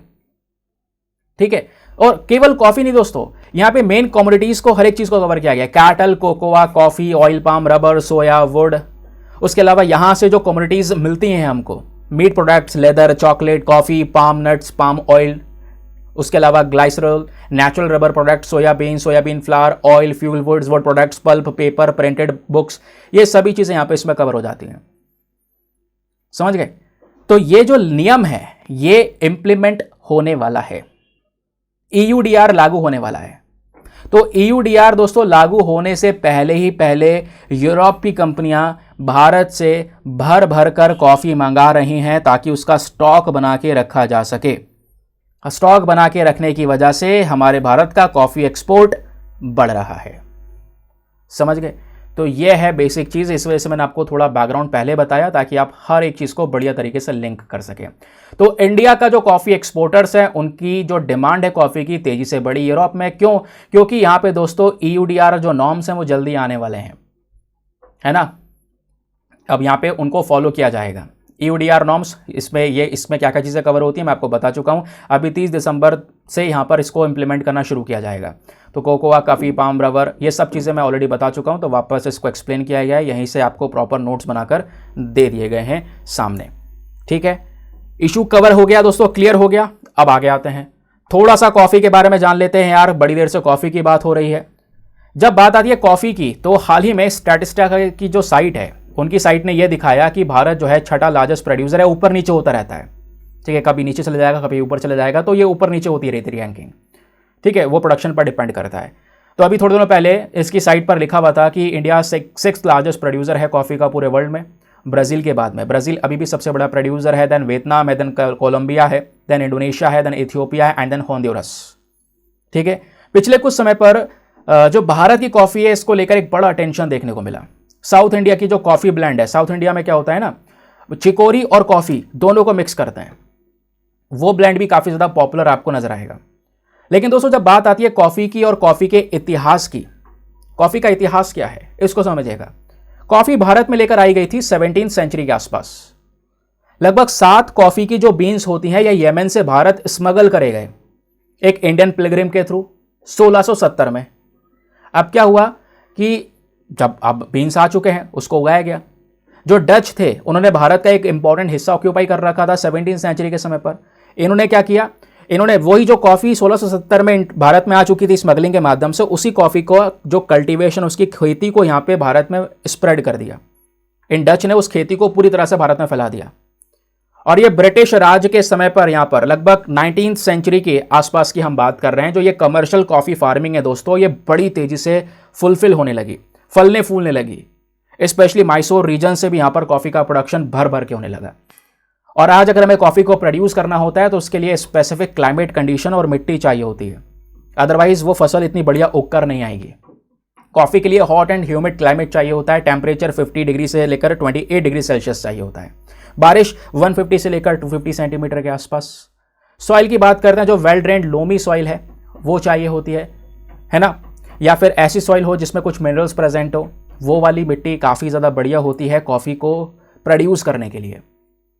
अब कॉफ़ी का स्टेटस यहाँ पे आप देख पाते हैं दोस्तों, तो अप्रॉक्सीमेटली 65 से लेकर 70% जो कॉफ़ी भारत में प्रोड्यूस की जाती है उसको हम एक्सपोर्ट करते हैं, और बाकी जो कॉफ़ी है उसको हमारे देश में कंज्यूम किया जाता है। कॉफ़ी से ज़्यादा वैसे चाय पी जाती है, बट कॉफ़ी का कंजम्पशन भी पहले के समय के कंपैरिजन में बढ़ चुका है। अब इंडिया में ज्योग्राफिकल डिस्ट्रीब्यूशन क्या है, भारत में ये कॉफ़ी कहाँ कहाँ पर प्रोड्यूस की जाती है, ज़रा इसके प्रोडक्शन को ध्यान रखिएगा। जब बात आती है लोकेशन की, तो कर्नाटका, केरला, तमिलनाडु, आंध्र प्रदेश, ओडिशा, मणिपुर, मिजोरम और दूसरे जो नॉर्थ ईस्टर्न स्टेट्स आते हैं, यहाँ पर सबसे ज़्यादा कॉफ़ी का प्लांटेशन होता है। फिर कॉफ़ी प्रोड्यूसर में सबसे बड़ा स्टेट कौन सा है? अब इतने सारे स्टेट याद रखने की जगह ये ज़रूर याद रखना, कर्नाटका, और कर्नाटका के आसपास के पड़ोसी राज्य, केरला हो गया, तमिलनाडु हो गया, आंध्र प्रदेश हो गया। ऐसे याद रखना कि इस कर्नाटका है, कर्नाटका सबसे बड़ा प्रोड्यूसर है भारत में कॉफ़ी का, 70% कॉफ़ी वहीं से प्रोड्यूस हो रही है, उसके आसपास के 3 राज्य। ठीक है, इस तरीके से आप याद रख पाओगे कि हाँ ये है यहाँ पर कॉफ़ी के सबसे बड़े प्रोड्यूसर्स। अब भारत में इतना बड़ा कॉफ़ी इंडस्ट्री हो चुका है, उसको मैनेज करने के लिए एक बोर्ड, एक बॉडी तो होनी चाहिए, तो वो बॉडी बनाई गई। उस बॉडी का नाम है कॉफ़ी बोर्ड ऑफ इंडिया। बहुत इंपॉर्टेंट है दोस्तों, ऐसी चाय को संभालने के लिए, चाय की इंडस्ट्री को देखने के लिए टी बोर्ड ऑफ इंडिया, और टी बोर्ड ऑफ इंडिया को लेकर यूपीएससी 2022 में प्रश्न पूछ चुका है। रबर बोर्ड को लेकर क्वेश्चन बन चुका है, कॉफ़ी बोर्ड को लेकर भी क्वेश्चन बन चुका है, आगे मैं आपको बताऊंगा इसके बारे में। तो दोस्तों यहां पर कॉफ़ी बोर्ड ऑफ इंडिया एक प्रकार की स्टैच्यूटरी ऑर्गेनाइजेशन है। पहले बताया स्टैच्यूटरी ऑर्गेनाइजेशन कौन सी होती है, जिसको एक एक्ट के माध्यम से बनाया जाता है। तो हमारे पास में ऑलरेडी कॉफ़ी एक्ट 1942 है, इसका जो सेक्शन नंबर 4 है उसके तहत यहां पर क्या हुआ, हमने एक बोर्ड बनाया, और जो ये बोर्ड है ये हमारे ministry of commerce and industry के अंडर में काम करता है। इस बोर्ड में 33 मेंबर्स हैं, एक चेयरपर्सन है जो एग्जैक्टली चीफ एग्जीक्यूटिव भी होता है, और ये फंक्शन करता है पूरा का पूरा बोर्ड हमारे बैंगलोर से। इस बोर्ड का मेन पर्पस क्या है, कॉफ़ी के मार्केट को प्रमोट करना। ठीक है, ध्यान रखिएगा। ये देखिए यहाँ पर एक क्वेश्चन पूछा गया था 2008 में भी, एक लिस्ट दी गई है जहाँ पे बोर्ड दिए गए, coffee board, rubber board, tea board, tobacco board. यहाँ पे हेडक्वार्टर दिए गए बेंगलुरु, गुंटूर, कोतयम, कोलकाता। मैच कीजिए, बताइए कौन सा सही तरीके से मैच हुआ है। तो इसका सही उत्तर क्या है, ऑप्शन नंबर बी, यानी कॉफ़ी बोर्ड का हेडक्वार्टर कहां पर है, बेंगलुरु में, अभी मैंने आपको बताया। फिर रबर बोर्ड का हेडक्वार्टर कहां पर है, कोतयम में। देन टी बोर्ड का हेडक्वार्टर कहां पर है? कोलकाता में। और टोबैको बोर्ड का हेडक्वार्टर गुंतुर में। तो option number B 1342 is the correct answer. ठीक, चलिए आगे आते हैं अगले आर्टिकल पर। एक और बहुत ही इंपॉर्टेंट आर्टिकल आज के हमारे अखबार का, बात हो रही है जो नाटो है। अब North Atlantic Treaty Organization, NATO एक इंपॉर्टेंट बॉडी है दोस्तों, अभी मैं इसके बारे में भी बताऊंगा। तो GS paper number 2 international institution का जो टॉपिक है उसके पर्पस के ये आर्टिकल हमारे लिए रेलिवेंट होने वाला है। तो नाटो के एक चीफ होते हैं, मेन लीडर जो पूरे ग्रुप को लीड कर रहे होते हैं। तो दोस्तों यहां पर अभी के समय पर जो नाटो के सेक्रेटरी जनरल हैं वो हैं जॉन स्टोल्टनबर्ग। तो इनका पद होने वाला है समाप्त। 1 अक्टूबर के बाद में नया लीडर चाहिए होगा। तो नया लीडर जो आने वाला है नाटो का वो है डच प्राइम मिनिस्टर जिनका नाम है मार्क र्यूट। तो ये आप देख पाओगे मार्क र्यूट एक नेक्स्ट चीफ होने वाले हैं नाटो के। नाटो में आज के समय पर दोस्तों 32 कंट्रीज आ चुकी हैं जो नाटो का हिस्सा बन चुकी हैं। तो नाम ध्यान रखिएगा, नाम आपसे वनडे एग्जामिनेशन में पूछा जा सकता है। बाकी यूपीएससी में क्या पूछा जाएगा वो भी बताऊंगा कि हाँ भाई जो डच पीएम है वो 1 अक्टूबर के बाद से नाटो को लीड करेंगे या नाटो के चीफ बनेंगे। चलिए अब बात करते हैं यूपीएससी के लिए, जहां पे गहराई से पूछा जाता है नाटो एग्जैक्टली है क्या। नाटो के फुल फॉर्म है नॉर्थ अटलांटिक ट्रीटी ऑर्गेनाइजेशन। इसको हम कई बार वॉशिंगटन ट्रीटी भी बोलते हैं। यह ट्रीटी स्टार्ट की गई थी 1949 में केवल कुछ कंट्रीज के थ्रू। जैसे मैंने बोला ना अभी के समय पर 32 देश हैं इसमें, लेकिन जब इसको शुरू किया गया था तो यूएस, कनाडा और कुछ और वेस्टर्न यूरोपियन नेशन ने मिलकर इसको शुरू किया। लेकिन क्वेश्चन यह है शुरू क्यों किया गया था, कारण क्या था? कारण यह था रशिया के खिलाफ में इस प्रकार की यह बॉडी बनाना चाहते थे, सोवियत यूनियन के अगेंस्ट में। सोवियत यूनियन जानते हो, यूएसएसआर की हम बात कर रहे हैं। तो रशिया के अगेंस्ट में इन्होंने यहां पर यह बनाया। कोल्ड वॉर चल रहा था तो उस दौरान यहां पर चाहते थे एक ग्रुप बनकर आए, बड़ा ग्रुप बनकर आए, है ना, जो रशिया को टैकल करेगा। फिर आज के समय पर 32 मेंबर्स इसमें हो चुके हैं। ओरिजिनल मेंबर्स कौन कौन से थे? Belgium, Canada, Denmark, France, Iceland, Italy, Luxembourg, Netherland, Norway, Portugal, UK and then US. ये आपके कुछ मेंबर्स हो गए। उसके अलावा धीरे धीरे करके इसमें मेंबर्स ऐड होते चले गए। जैसे ग्रीस और टर्की जुड़ गए 1952 में, वेस्ट जर्मनी जुड़ गया 1955 में, देन स्पेन, देन चेक Republic, Hungary, Poland, Bulgaria, Estonia, Latvia, Lithuania, Romania, Slovenia, Albania, Croatia, Montenegro, North Macedonia, Finland, Sweden, ये सब कंट्री धड़ाधड़ ज्वाइन होती चली गई। और अभी ध्यान रखना इस साल 2024 में स्वीडन लेटेस्ट कंट्री है जिसने नाटो को ज्वाइन किया है, और पिछले साल फिनलैंड ने इसको ज्वाइन किया था। तो ध्यान रखिए लेटेस्ट कंट्रीज कौन कौन सी हैं? Finland and Sweden. 2023 and 2024 is the year जब यहां पे इन दोनों देशों ने इस नाटो को ज्वाइन किया। ठीक, नाटो का हेडक्वार्टर कहां पर है? बेल्जियम के अंदर ब्रसल्स में। ठीक, उसके अलावा एक एलाइड कमांड ऑपरेशन का भी हेडक्वार्टर है, कहां पर? बेल्जियम के अंदर मोन्स में। नाटो का मेन ऑब्जेक्टिव क्या है? मेन ऑब्जेक्टिव है जितने भी देश इस ग्रुप में हैं सब एक दूसरे को सेफ्टी सिक्योरिटी प्रोवाइड करवाएंगे। किस तरीके से? इनका कहना यह है कि हम देश एकजुट हैं। अगर कोई तीसरा कंट्री हम में से किसी एक के ऊपर भी अटैक करेगा तो हम सब साथ में मिलकर उस देश के ऊपर अटैक करेंगे। यानी नाटो का कहना यह है, क्योंकि इसके अलग अलग आर्टिकल्स है, तो नाटो का आर्टिकल 5 ये बोलता है कि हमारे देश यानी जो 32 कंट्रीज हैं नाटो के अंदर, इनमें से किसी एक के ऊपर भी अगर कोई देश अटैक करता है तो मतलब हम सब के ऊपर अटैक हुआ है और हम सब मिलकर यहां पे फिर उस देश को अटैक करेंगे। समझ गए?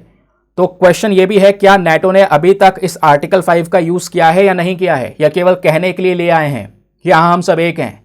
तो दोस्तों एक बार बस खाली आर्टिकल 5 को इन्वोक किया गया है, लाया गया है, वो है 12 सितंबर 2001 में। तब एक्टिव हुआ था जब 9/11 अटैक हुआ था यूएस के वर्ल्ड ट्रेड सेंटर में।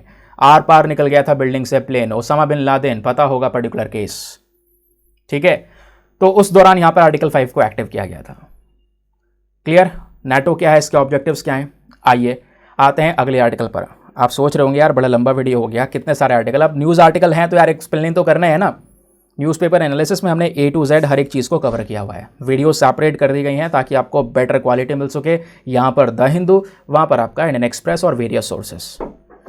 ये जो टॉपिक है दोस्तों आज के न्यूज़पेपर में, यहाँ पे बात हो रही है कि म्यांमार के अंदर आपको पता है भैया मिलिट्री कंट्रोल है, मिलिट्री वहाँ पे रूल कर रही है।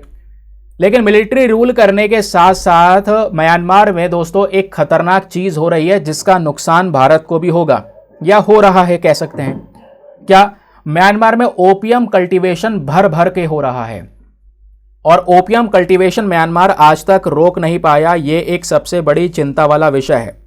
और क्योंकि दोस्तों यहां पर आपको ध्यान रखना होगा कि जो ओपियम है, म्यांमार है, म्यांमार भारत के जस्ट पड़ोसी देश ही तो है, एक लंबी चौड़ी बाउंड्री हमसे शेयर करता है। तो ये ओपियम का प्रोडक्शन नहीं रोक पा रहे हैं तो इंडिया में भी उसका स्मगलिंग होगी, इलीगल व्यापार होगा। क्वेश्चन ये, ओपियम क्या है? ओपियम को बोलते हैं अफीम, जिसका नशा करने के लिए यूज किया जाता है। तो कुछ reports, specially United nation office of drugs and crime, United nation office of drugs and crime, अभी मैं इस ऑफिस के बारे में बताऊंगा, डोंट वरी।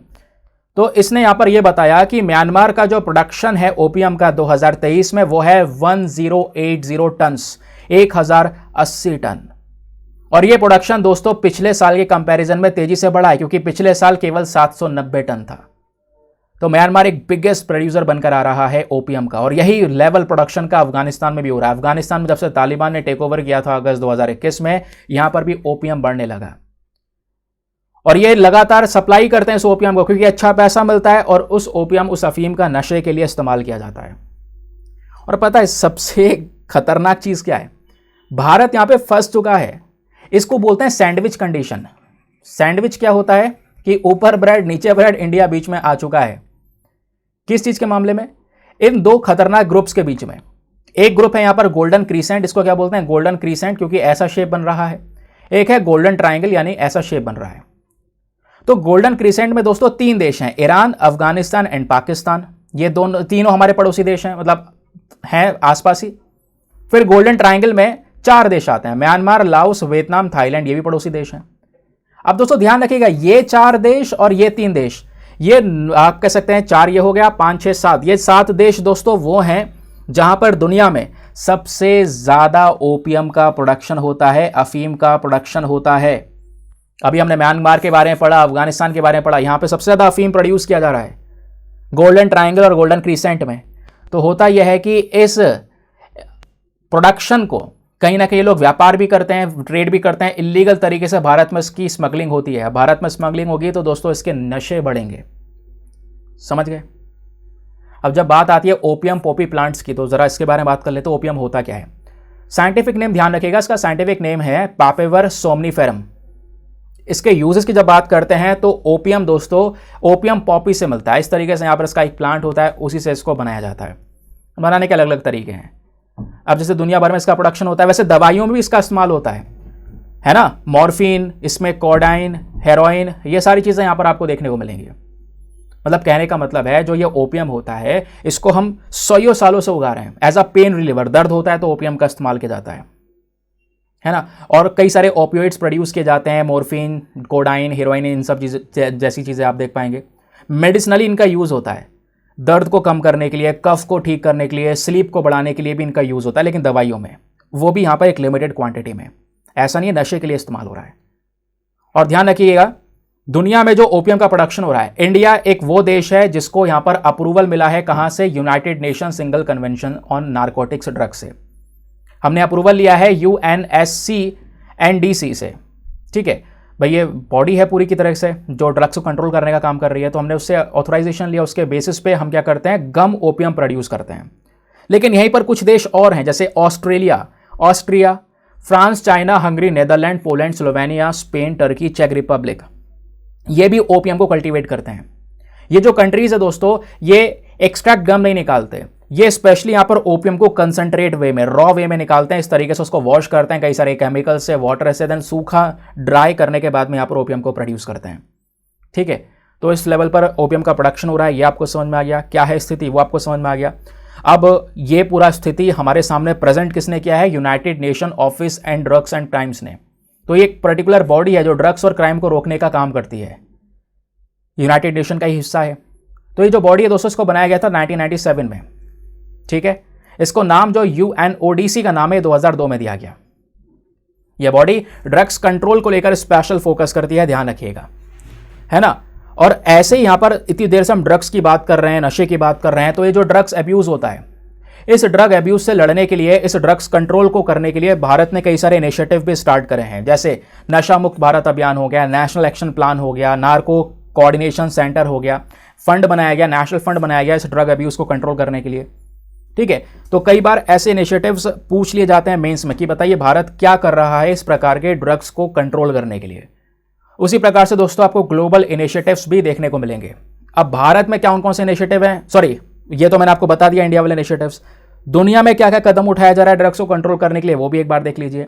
जैसे यह है single convention on narcotic drugs, 1961 का यहां पर यह लॉ है। फिर है convention on psychotropic substances act 1971, then United Nation convention against illicit traffic in narcotic drug and psychotropic substance.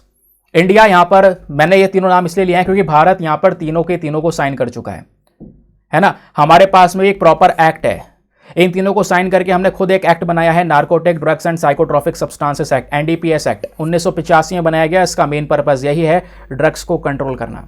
और हर साल यूनाइटेड नेशन क्या करता है, वर्ल्ड ड्रग रिपोर्ट हो गया, ग्लोबल ड्रग पॉलिसी इंडेक्स हो गया, इस प्रकार के रिपोर्ट्स को पब्लिश करने का काम भी करता है। तो ये आपके सभी के सभी ग्लोबल इनिशिएटिव्स हो गए हैं। ठीक है, क्लियर हो गया। चलिए आगे आते हैं। अब दोस्तों यहां पर एक और खबर है, मतलब एक शॉर्ट न्यूज़ है, इसमें कुछ ज़्यादा एक्सप्लेन करने के लिए नहीं है। जो लोकसभा है, लोकसभा के स्पीकर के लिए लोग इंतजार कर रहे थे, भैया स्पीकर कौन बनेगा। ये न्यूज़ पढ़ के कई सारे लोग शॉक हो गए होंगे, एक्सपेक्टेड नहीं था कि ओम बिरला साहब वापस से लोकसभा के स्पीकर बनेंगे। तो ये बहुत पुरानी कहानी वापस से रिपीट हो चुकी है। ऐसा बहुत पहले ही हुआ था कि कोई पर्टिकुलर स्पीकर लगातार 2 टर्म के लिए सर्व किया है। तो अभी यहां पर आपको देखने को मिलेगा ओम बिरला साहब पहले भी लोकसभा के स्पीकर रह चुके हैं, नाउ अगेन वापस से यहां पर इस बार फिर ये लोकसभा के स्पीकर बन चुके हैं। समझ गए। चलिए आगे आते हैं। नाउ दोस्तों आते हैं अब वर्ड ऑफ द डे के बारे में। आज का हमारा वर्ड ऑफ द डे क्या है, जिसका यूज करके आप एक सेंटेंस बनाएंगे। उसका वर्ड है वो है फास्टिडियस। अब फास्टिडियस मतलब क्या होता है, giving careful attention to details.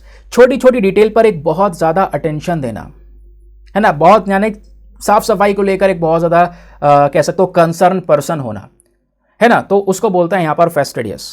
अब फॉर एग्जाम्पल इसका यूज़ किया गया यहाँ पर एक सेंटेंस के अंदर में कि she dressed with fastidious care.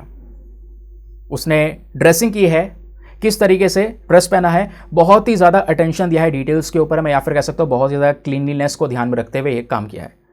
तो आपको करना क्या है, इस वर्ड का यूज़ करके एक सेंटेंस बनाना है। बताइए ज़रा सेंटेंस, क्योंकि सेंटेंस नहीं बनाएंगे तब तक यूज़ नहीं होगा, इसका इस्तेमाल नहीं कर पाएंगे। तो जहाँ भी बात आएगी अटेंशन देने की छोटे छोटे डिटेल्स में, वहाँ पे आपको क्या वर्ड यूज़ करना है, आपसे फास्टिडियस यूज़ करना है। चलिए यूज़ करके सेंटेंस बनाए फटाफट। बाकी प्रैक्टिस क्वेश्चन बहुत ईजी था। क्वेश्चन ये था कोलार गोल्डफील्ड्स कौन से राज्य में लोकेटेड है, तो इसका सही उत्तर है ऑप्शन नंबर सी, कर्नाटका। बहुत ही सरल क्वेश्चन है, थोड़े दिनों पहले डिस्कशन किया था। तो ये था आज का सेशन। मिलते हैं आप लोगों से अगले वीडियो में। आज के लिए bye bye, have a nice day, thank you and Jai Hind.